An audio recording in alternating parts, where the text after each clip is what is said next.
Hello and welcome to the next session here at Série. We're going to talk about the series called... do I have the sound? Yes?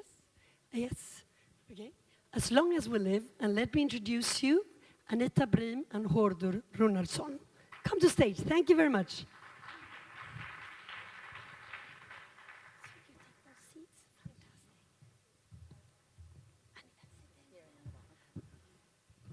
Thank you for coming all the way from Iceland. Did you arrive today? Thank you so much for having us. It's an honor to be here, and what an honor to follow Adam. I'm such a huge fan of his show. It just moved me so deeply. So, Yeah, yes. it speaks volumes to hear someone's voice like that, in Me creative too. space. So And for everybody that hasn't seen the series, it's amazing. But now we're going to talk about another series coming up soon. And this series, by the way, it's called Female Gaze and Women's Voices. Hordur, you're here anyway, because you're the producer of the show. And I'm so happy to have you with us. Thank you. But Aníta, this is a festival about creators, about writers, and you are a very famous actress worldwide, in Iceland too, of course, because you come from there. But today you are here as a screenwriter and as creator. And this show that is about to be shooting starts soon. Huh? Yeah, 27th of July. Yeah. We'll be starting. filming. You've been writing it for a long time, and I really want to give you the voice and tell us about where the idea of the series came from and why you started to write it. Well, it was an act of desperation, really. I've been thinking a lot about the stories that we need. This concept of, there's the stories that we want, but then we seek out, whether consciously or not, the stories that we need. Because I think stories, they provide us with a lighthouse. They're a guide. They not only, help us understand each other and learn about each other and empathize with each other, but they also create this reality of what is normal and what is standard. And that can be that is a big responsibility, I feel. I got to one of the hardest points in my life recently, and I couldn't find a story that was reflecting what I was experiencing.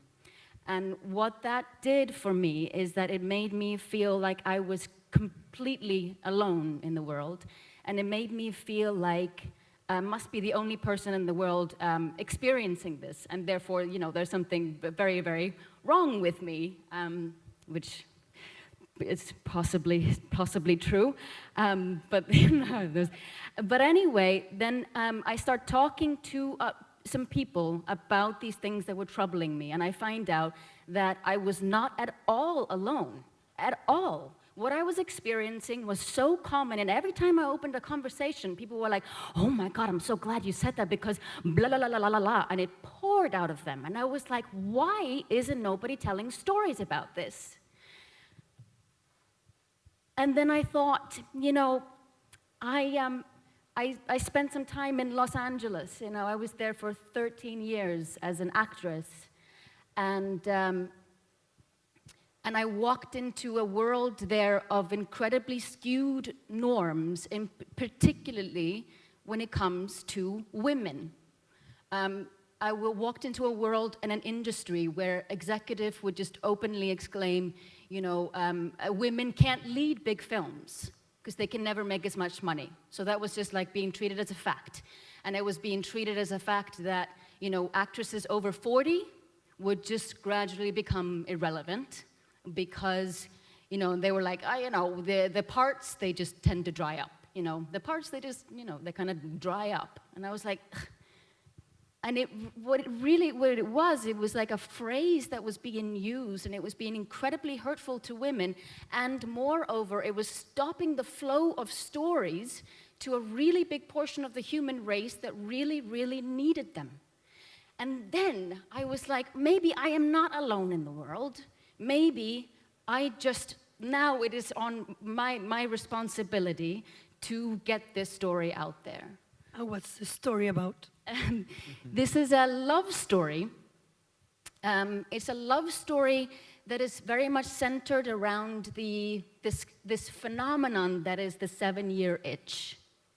Now, this is, I call it a phenomenon because when you're in it, you feel like this is so personal to me and is caused by personal things, but it patterns all across all societies and time across the whole world. And there's a reason for it. So I became obsessed with it. And this is a story about a couple that is in the darkest period of their time. They have a young child, an 18-month-old, and they can't get childcare because they're on an endless fucking waiting list with the government. And so our main character is in the throes of a postnatal depression. She's really fighting for her life at the point where we begin. And so her mother intervenes, and she brings in an au pair who happens to be a sort of cousin of theirs from up north, and it happens to be a 22-year-old boy. So one night, he tells a bit to the main character about this weird little flirting assignment that he did with his ex-girlfriend. And it was really great because it made him so close, and he just wanted to tell her because he had such a fun time. And Beta, main character, she grabs onto that like that's a lifeline and the answer to all of her problems. She has some things to learn, obviously. And so the couple goes on this journey of doing these little flirting assignments. So it is the journey of that and this bizarre, increasingly tense triangle in the home that causes them to confront things in their relationship, in their marriage, in their history, and will either bring them close together or tear their lives apart forever. So one of the two. Hordur, you fell for the story, and we were talking about this, Aníta and I. What was it you felt was unique about it? Falling for the story is probably not the right word. I literally jumped off the chair and ran around the office saying like, hey guys, you have to read this. You have to read this. Either I'm completely insane or this is the best stuff I've ever read. And I had like all the women in the office also like, reading it really quickly. I like, you have to read it today because I need to be sure that this is as good as I'm feeling. It might be, connected to that 7-year itch that she's talking about. Myself, personally, I've been with my wife for 25 years now, which is quite a long time. So we've gone through a lot of these 7-year itches. But as a producer, the uniqueness of the storytelling, the way it was told, it just felt something so fresh. It felt it was written without the constraints of the rule book or what have you. And I just thought, I've never seen a story like this coming out of Iceland, even from the Nordics, if I think about it. And then I have yet to explore the world if it exists or not. But we've just to also kind of elaborate on what we do. I'm a producer and co-owner at Glass River, and we produce a lot of series every year. And we've only done 2 series that have male leads, so Exactly. We've incorporated that quite heavily in our DNA to tell female stories, and we look for these unique voices that we want to explore and bring to the world.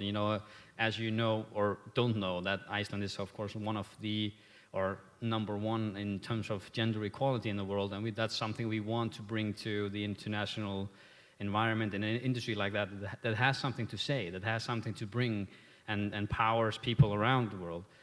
So, and I think it's okay if I tell that there was one time, I've told this to a few people here already, but there's one time in the whole creation of this, because we spent a lot of time together in the beginning of this, especially to kind of develop it. But there was one time when she brought me stuff back when I was like, there's something off here. It doesn't feel 100% right. And I was like, and that's kind of the only time that she went and had assistance from another writer. That's interesting. Yeah, incidentally, it was a male writer. But even more interesting. Yeah. So, and it just didn't feel right, and that just further cemented how well written and how important it is to have and capture that voice of her and the talent that she brought to the table. That even though there are things in it that I was like, is that really how it is? But trusting the voice of the inner voice of the female talent is so important. Not to have someone, and of course I'm kind of the epitome of like the most, I'm a middle-aged white, male, which is the most privileged status you can have in today's society. So coming from that pedestal and being, vulnerable and open and honest about bringing stories like this to the table is really important to us. And this is the most unique but Aníta, I've ever found. We're getting there. We have, you're giving a voice to women. You're opening paths. You have a beautiful way of talking about women. We're so scared of going out there and taking place and just going for it. Men, I think you have a good analysis about this. Why are men fearless and we are not? I don't know the reason for it, but there is definitely a pattern. This is a thing, and I think it has a huge effect. There is a pattern of men at a very young age, teenage, early 20s. They go out there as writers and directors, and they are fearless. They're like, oh, I got this great idea, or whether it's a beginning of an idea, they're less afraid to share something, and if it fails, it's like, oh, okay, we'll just fix it and we'll adjust. Women, if I can generalize, they operate a little differently. So, like with me, I'm like this in my cave, going, God, it's not good enough. It's not good enough. It has to be good enough. And even when they had signed on to the project and loved it, I was still going, well, obviously somebody else has to write this, because I'm never going to be good enough. And so, that I really owe so much to Hordur and to Glass River, because they really, very elegantly pushed me to do this myself and gave me the confidence to do it myself. But I think about all the other girls, and I think this is something that we have to take great care in doing. I think we have to make a special effort to nurture our young girls and women to become creators and writers and directors, because unless that happens, we're going to have very skewed norms. Same stories. Same stories, and that's great, and that's great. Men writing stories with sexy women the way they see them, that's okay. It's okay. I'm writing a story with lots of sexy men as I see them, and I think it's great. But I think what's important is that we have a balanced industry, that we have equal representation with our creators, with our directors, with our editors, with our DPs. This is so important, because otherwise you're going to have, half of the population in their own cave going, I must be alone in the world. But you're working right now with last 4 years you worked with 3 projects only women run or something like that. What's your? Yes, There was a yeah. statistic that was amazing. Iceland Yes. is quite ahead in this front. Yes, I tell you, and for the first 15 years of my career, since graduating drama school, I worked with one female filmmaker. She directed 1 episode of The Tudors. And then I moved back to Iceland, and within the space of 3 years, I had worked with 4 female filmmakers. And it's staggering, and hopefully it's a sign of changed times, that we are evolving, hopefully. But it's important, and you know, all of these female filmmakers, they really had nothing in common except being female. They were, as individuals, extremely different. But the way that they were looking at, and they all had, you know, the female leads, the way that you, for instance, approach sexuality or sensuality is a big part of our texture of our series, for instance. Whether you're approaching that with a female director and a female writer, or a male director and a male writer, is a completely different ball game. Because I love to explore, you know, our sexuality, this primal thing in us, I think is the most glorious force of nature that we have in our lives. I think it's beautiful, and but to have, you know, to have now, because I think times have changed, to have the somehow feel safe enough. I feel safe enough now in the world to explore subjects of female sensuality and sexuality. I did not 10 years ago. 10 years ago, it was, you know, I was suffering from, you know, all kinds of abuse of power and all kinds of gnarly things. But Aníta, wouldn't it be different for you to be? Of course, you wouldn't have Hordur in the States. If you were writing right now the same script in LA, wouldn't it be a different script? Yes, I think almost certainly yes, because there's still so many bad habits in the industry there. It's changing. It's changing, fortunately.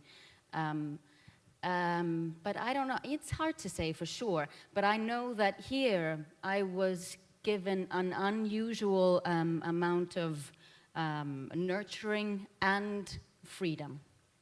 And you love working in Europe as a whole. Yes. Oh, Why do you love it? You know, I think just me as a human being, I connect more deeply to the stories, the kind of stories that we're telling here in Europe. You know, there is a very big cultural difference between America and Europe. There just is. And it's been a really interesting time. You know, I lived in London I trained there, and then I spent a long time in America, and it's been very interesting. But I think at the end of the day, you know, you devote your life, like we all do. We're devoting our life into making stories. And, you know, I want it to mean something. And I ask myself that all the time, you know, is what I'm doing, does it have enough value? You know, I want to have value in my life. I want to contribute in my life. And here, doing a more European stories, I feel that I am, like I feel. Can I just pick up Yes, a of little course. bit on what you've been saying, which is so important, that, you know, this is not the only and first project that we've empowered women to do their first assignment and first project. But even though we feel it is our duty, and I'm in a company that's owned by 4 men and 1 woman, that doesn't change the fact that we embrace, you know, female stories. We not only feel the need to, and it's right, to set the example for the future generation, so it's normal. Just like it's normal for us to grow up with a female president, which was the first elected female president in the world, in Iceland, for me, I thought it was weird to have a man as a president because I thought it was normal to have a female as a president. So that's why it's important that we support and embrace and empower the female stories. But I also want to say that I don't want to do it just for the sake of it being women. I want to do it for the sake of the stories are relevant and important and good. You know, women are half the population, and women control the home, you know, more or less. And, you know, they you know, they had... You do so well. No. I'm meaning they take the majority of responsibility. They work twice as hard as men. That's what I mean. You're not controlling in a bad way. You know, my wife works much harder than I do. You know, because she takes care of the home more than I do. I share the responsibility. But that's so important that we tell these stories because they are, you know, and you are, you know, part of that. Not just because we need to tell, you know, it's just the same with, you know, disabilities and stuff. Let's embrace all, you know, everything in stories naturally, not because we need to, because we want to. That's the main point. And to have really solid, strong stories like hers on the screen is what is important. The story of the name of the series is As Long As You Live. You've been out there, Hordur, you've financed the series internationally. I've talked to producers that are co-producing with you guys. They find it also fascinating. Women will identify with the role, with the situation. We're longing for a kick. Which I think is not only men, it's women, it's also men, actually, I must say. Yeah. I don't see this story, I haven't read any script, but I actually must honestly say, I don't see it as a women's story. This is a both sides story, very strongly. I recommend you tell that too, because it's a strong pitch. Because we have only one, time is up, they're saying 53 seconds. What is the reaction of the rest of Europe when you have pitched this story around? Have they been reticent, scared, reluctant, open? What has been your spontaneous feeling?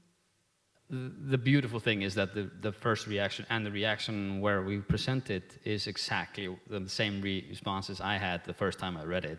And that just goes to show that it is important and it is possible to bring these stories out. And they resonate wherever you are, because as Aníta so aptly said in the beginning, everyone in a relationship can relate to something like this, no matter your background or heritage.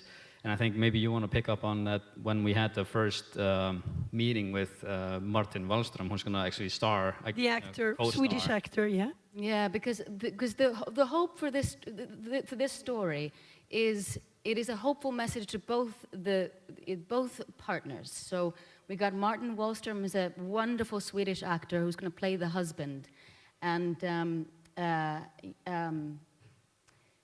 yeah, so we, you know, it is an equal side story. It is just as more for the men. It's meant to inspire conversation. It's meant, hopefully, when you finish watching it, you have a little courage and a little inspiration to go and have a conversation about something you didn't feel like you could say to your partner and say it, because all of a sudden you talk about shame, and then you take its power away, and you make it into something beautiful. That's my hope. That's a beautiful punchline. It's a family drama, can we call it that? Or is it a drama, it's a love drama? How would you characterize it? It's more a relationship drama, maybe. Relationship drama. Where will we see it? It's Channel 2 in Iceland, then C More across the Nordics, and we'll be announcing some further deals around the world in the fall. And could we have a screen next year? Would be fantastic. Thank you so much for joining us today. I hope you enjoyed this and that you will follow up. Thank you so much for giving a voice to what's Very much for important. having us. Thank you. It's an honor to